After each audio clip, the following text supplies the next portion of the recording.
So I find it deeply unsettling. The advice that we get continually about the president is to take him seriously, but not literally. I would love to have that kind of luxury, and the danger, I think, is not taking him literally and seriously. The parent company of Jack Daniel's and Woodford Reserve, Brown-Forman's CEO cites a challenging economic environment, including tariffs. At the same time, American distillers are facing mounting pressure abroad as tariff clashes and Canadian boycotts threaten their exports. What started as murmurs in Canadian grocery aisles has erupted into a nationwide roar of defiance. Products once considered staples, California wines, Kentucky bourbon, Tennessee whiskey, are vanishing from shelves. In their place, Canadians now reach for domestic vintages, European imports, or even bottles from as far away as South America. Each purchase carries a message. We will no longer fund America's unpredictability. It is not a minor shift. It is a cultural earthquake. 2/3 of Canadian consumers now say they deliberately avoid American goods. More than half have joined active boycotts. Some supermarkets, once filled with American food and drink, have gone 4 entire months without stocking a single U.S. product. Even governments have stepped in. British Columbia banned American alcohol outright, drawing a line in the sand where once there was free trade. Online, the movement has caught fire. The Buy Canadian campaign has grown to over 1 million members. What began as a consumer choice has become a badge of identity, a statement of independence. Each bottle rejected is not just a missed sale, it's a declaration of loyalty to Canada. And the damage? Catastrophic. For decades, Canada was America's lifeline, the single largest buyer of U.S. wine. That relationship collapsed almost overnight. In the first half of 2025 alone, U.S. spirits shipments to Canada plunged 62%, down to $43 million. Wine sales? Worse. They fell 67%, erasing $173 million in a matter of months. Ontario's Liquor Control Board, once responsible for nearly $700 million a year in American wine sales, now reports nothing. Zero. Shelves once dominated by Napa and Oregon vintages stand empty, or worse, filled with foreign rivals. Inside California and Washington vineyards, the silence is deafening. Pallets of wine sit untouched in warehouses. Distributors cancel contracts overnight. Farmers who once depended on Canadian loyalty now face bankruptcy. For Canadians, every purchase has become more than a transaction. Shoppers inspect labels, scan barcodes, even use apps designed to identify American products so they can avoid them. One app, Beaver, surpassed 150,000 downloads in just weeks, turning grocery shopping into a coordinated act of resistance.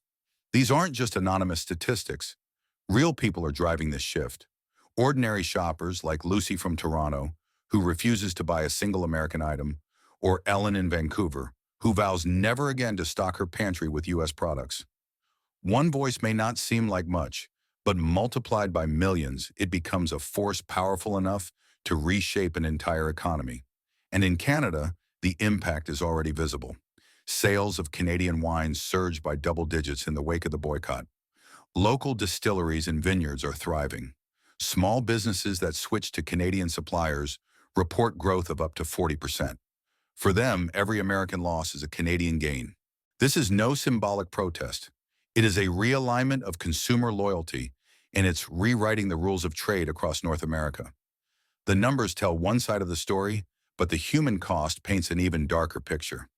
Across the American wine country, from Napa Valley to Oregon's rolling vineyards, the boycott feels less like a distant political move and more like an existential crisis. Workers who once thrived during harvest season now find their hours cut, or worse, eliminated altogether. Families that relied on steady Canadian orders suddenly face empty paychecks. Small grape growers, already burdened by inflation and rising costs, have lost their most dependable buyer. For them, this is not about geopolitics, it's survival. Trucks that once crossed the Detroit-Windsor border, loaded with U.S. spirits, now sit idle. Warehouses in Buffalo and Seattle operate at half capacity. Dock workers watch as fewer containers head north, their shifts shrinking week after week. And it's not just the vineyards. The ripple spreads far wider than Washington ever expected. Logistics companies, cold storage facilities, packaging firms, Entire industries built on cross-border trade are unraveling. Every broken contract echoes down the supply chain, cutting into communities that had no part in the political disputes at the top. Tourism, too, has become collateral damage. For decades, Canadian travelers filled the wine trails of California, wandered through Kentucky's bourbon country, and booked packages designed specifically for them. Now those same hotels and tour operators stare at empty calendars. Canadians who once flocked south now head east to Nova Scotia or west to British Columbia's Okanagan Valley. Local wineries in Canada are booming, while American tourist towns grow eerily quiet. The numbers are brutal. Cross-border air travel dropped 22% in June 2025. Road traffic through northern states fell by one-third. Restaurants in border towns sit half-empty. Parking lots once filled with Canadian license plates are barren. Major hospitality chains slash staff, downsizing to survive. For border economies, the boycott is more than a political gesture. It's a wrecking ball. Every lost Canadian tourist is not just a vacation canceled. It's revenue ripped from the hands of waiters, innkeepers, and local shop owners. The shock waves ripple into communities that had little connection to trade policy, but now pay the price in silence. Meanwhile, inside Canada, momentum builds. This consumer revolution is no passing trend. It is fueling genuine economic growth. A small Ottawa gift shop reported an 80% surge in sales after switching entirely to Canadian-made products. Multiply that across thousands of businesses, and the impact is undeniable. Nearly 40% of Canadian small businesses now credit the Buy Canadian wave as a direct driver of their growth. And the alcohol sector tells an even starker story. The $965 million once spent annually on American alcohol in Ontario has been fully replaced by Canadian vintages and imports from allies like France, Chile, and Australia. Instead of flowing south across the border, that money now circulates inside Canada's own economy, creating jobs and strengthening domestic industries. Economists estimate that if every Canadian shifted just $25 a week away from U.S. goods, the national GDP could rise by nearly 1%, adding over 60,000 jobs. What started as a boycott has transformed into a powerful economic lever, one that policymakers and consumers alike now realize can be pulled at will. This is not just a rejection of American goods. It's the birth of a blueprint for independence, one that is reshaping not only Canada's economy, but its very identity. As the boycott deepens, the cracks in America's economic foundation spread into unexpected corners. What began as a collapse in wine and spirits has morphed into a chain reaction across multiple industries. Each missing Canadian order pulls another thread loose. Trucking fleets that once ran non-stop between Ontario and Michigan now sit idle, their trailers parked in endless rows. Warehouses across border states, from New York to Washington, echo with emptiness. Entire shifts of dock workers at Pacific and Great Lakes ports have been cut short, as fewer containers make their way north. The collapse is no longer confined to vineyards. It is dismantling entire regional economies. Inside America's wine valleys, the pain feels deeply personal. Farmers who once prided themselves on supplying Canada's favorite bottles now face heartbreaking choices: lay off loyal staff, abandon harvests, or take on crushing debt just to keep the lights on. For small vineyards, this is not about quarterly losses. It's about survival or extinction. And yet, while American businesses spiral, Canadian companies are rewriting their own story. Domestic wineries and distilleries, once overshadowed by U.S. brands, are enjoying an unprecedented renaissance. Their bottles, once struggling for shelf space, now dominate liquor aisles from coast to coast. Each purchase reinforces a cycle.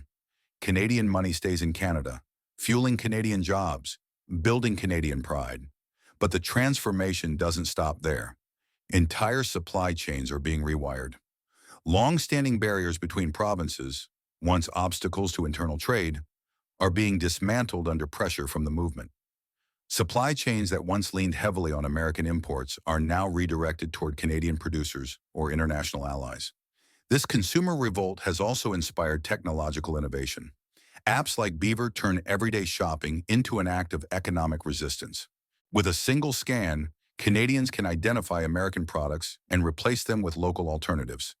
In weeks, the app surged past 150,000 downloads, proving that modern resistance doesn't just happen on the streets, it happens in the checkout line.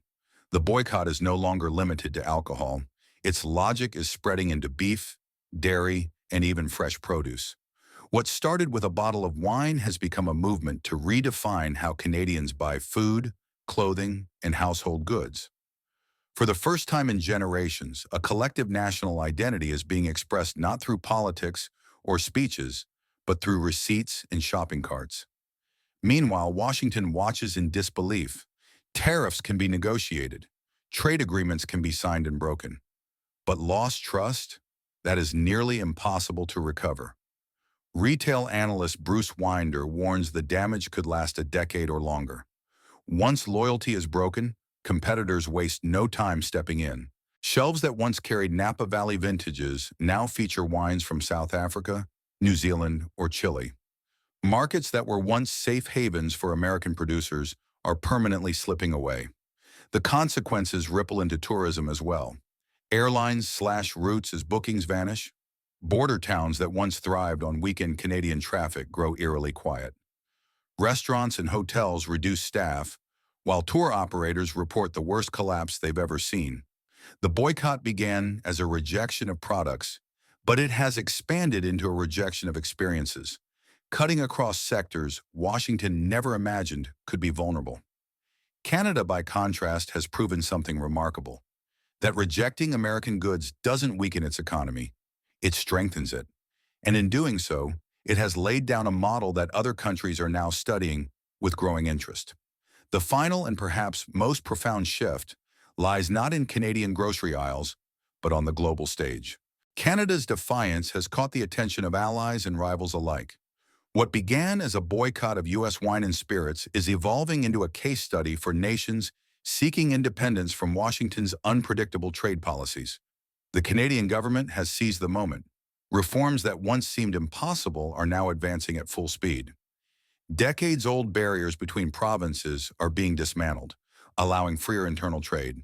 Supply chains are being redesigned to rely less on the U.S. and more on domestic producers or trusted allies in Europe, Japan, and Australia. Free trade agreements are no longer tools for efficiency. They are shields against American influence, and the world is watching closely. In Beijing, the Agricultural Development Committee recently confronted a sobering reality. China's food security was far too dependent on U.S. grain. A single policy shift in Washington, a tariff, a ban, a restriction, could disrupt supplies for over 1 billion people. For a rising superpower, such vulnerability was unacceptable. So they turned to Canada. Vast prairie fields of wheat, corn, and canola offered not just volume, but reliability, free from American interference. The first order was historic: 2.3 million tons of Canadian grain over 18 months.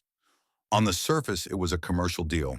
In reality, it marked the birth of a strategic agricultural alliance. For China, this meant independence from the U.S. For Canada, it meant a new role as a global supplier, stepping into spaces America once dominated. And for Washington, it signaled something far more troubling: a steady erosion of its place in global supply chains. This is the real danger America faces. The boycott is not only about lost wine sales or declining tourism, it is about credibility. Once foreign governments and consumers learn they can thrive without U.S. goods, they may never return. What begins in grocery stores in Toronto or policy rooms in Beijing could snowball into a permanent rearrangement of global commerce. The warning signs are impossible to ignore. Allies that once depended on U.S. imports are exploring alternatives. Competitors are moving fast to capture markets once considered America's birthright. And each day that Washington fails to adapt, it risks not temporary setbacks, but permanent exclusion. For Canada, this is more than a victory of pride. It is a turning point in national identity. Shoppers see their purchases not only as consumer choices, but as acts of sovereignty. Businesses that once struggled in the shadow of American brands are now thriving. And the government has discovered new leverage in global negotiations, backed by a population willing to align wallets with principles. So the question remains: will Washington recognize the scale of this transformation? Will American leaders understand that the world no longer waits on their decisions, but builds alternatives instead? Or will the U.S. quietly watch as its influence shrinks, its products replaced, its shelves forgotten? This is not just about wine or bourbon or groceries. It is about the very shape of global trade in the decades ahead. America once defined international commerce. Today, that definition is being rewritten by its closest neighbor. And perhaps the most unsettling truth of all, the shift is already well underway.